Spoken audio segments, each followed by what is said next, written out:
یہ جو لوگ بٹ کوائن میں پیسے انویسٹ کر رہے ہیں نا، تو ان کو میں ایک سجیشن اور مشورہ وغیرہ نا دینا چاہتا ہوں کہ میرا ایک دوست تھا، اس نے تقریباً $2000 جو ہیں اس میں انویسٹ کیے تھے. اب اس کے $400 رہ گئے اور سال ہونے والا ہے. اور ظاہری بات ہے یہ ایک ٹینشن والی، اللہ کرے اس کا لاس ریکور ہو جائے. تو یہ راتوں رات جو ہے نا کروڑ پتی بننے کا خواب یہ چھوڑ دیں.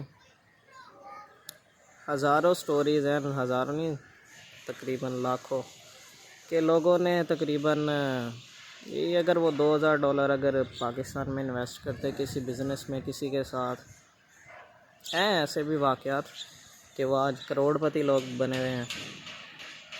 تو ضروری نہیں ہے کہ آپ اس طریقے سے اتنی لائف کو اپنا رسک میں ڈالیں. دیکھیں یہاں سے پیسہ سارا کہاں جا رہا ہے؟ ڈالر کے ذریعے سارے ڈالرز یہودیوں اور عیسائیوں کو دے رہے ہیں، انہی کو سپورٹ کر رہے ہیں ہم.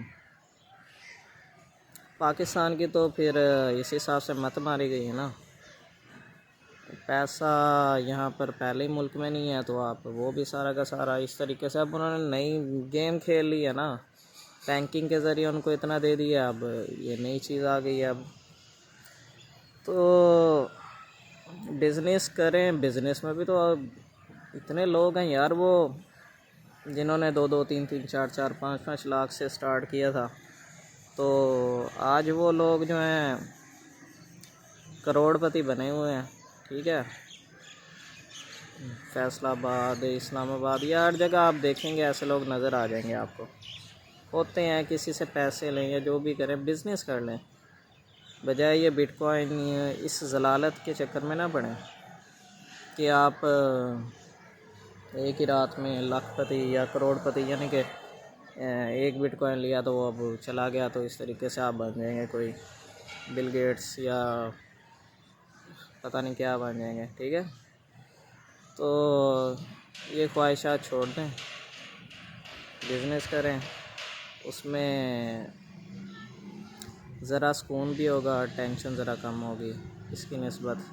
یہ ذہنی ڈپریشن والی چیز ہے، مطلب انسان ہر وقت چیک کرتا رہتا ہے کہ ہاں کب لاس ریکور ہوگا، کب پڑ جائے گا کوائن، کب اوپر جائے گا، کب نیچے. ساری دماغی صلاحیتیں جو ہے اسی پر لگا دی. تو ایک مشورہ تھا. اب دیکھیں وہ بھائی کا جو لاس ہوا ہے نا، تو وہ سارا پیسہ کن کے پاس گیا؟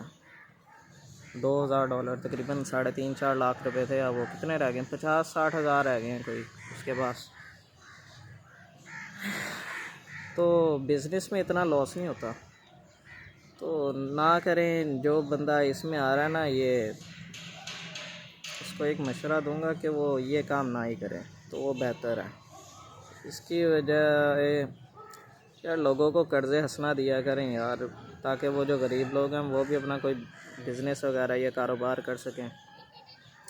اللہ آپ سے راضی ہوگا. دیکھیں نا کسی کو اگر آپ بزنس کر رہے ہیں یا آپ کے پیسوں سے وہ بزنس کر لے گا تو کیا ہو جائے گا؟ وہ لاکھ پتی، اس سے حسد کرنا چھوڑیں، اپنے بھائیوں کی مدد کریں گے ارد گرد. یہ کام نہ کریں. تو سوچیں سمجھیں اس بارے میں. اوکے، اللہ حافظ.